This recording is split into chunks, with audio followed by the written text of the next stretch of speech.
Have you ever gone and taken a picture and wondered, why is my subject dark and my background is in perfect focus and it's just the right amount of brightness?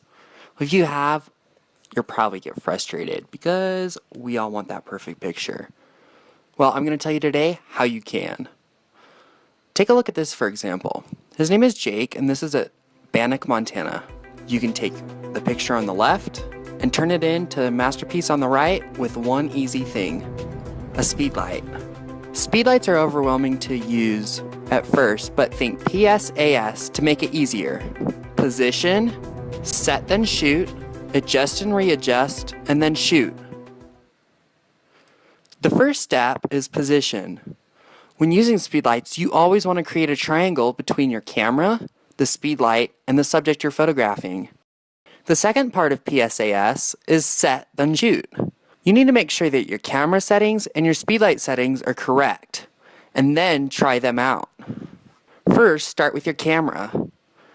The shutter speed must never go below 160 or greater than 250th of a second. Take a look at this picture of Stan, also captured in Bannock, Montana. Do you notice how there's this black rectangle on the right side, however the window is still perfectly exposed? I then kept looking at the settings and still was confused. And then the aha moment came. I was using a speed light, but I broke one of the main rules of using a speed light. I set my shutter speed to 1/320th of a second. Speedlight settings can be difficult, but here's a nice easy chart that shows you the three basic areas of a speedlight. The third part of PSAS is adjust and readjust. When working with speedlights, don't expect to get it right the first time. In order to get that perfect shot at the beginning, it took a lot of trying. The camera settings were at 1/50th of a second with an f-stop of 7.1 and ISO at 100. So then we tried going brighter on the speedlight and we set it to 1/16th. Then, after adjusting my camera settings, the doorway was too dark. So we bumped it up to 1/1. I set my shutter speed to 1/80th of a second and my f-stop at 6.3 and left ISO at 125.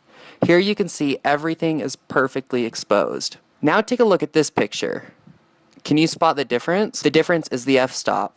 You need to make sure that you check your camera settings in order to get that perfect picture the first time around. The fourth step of PSAS is shooting.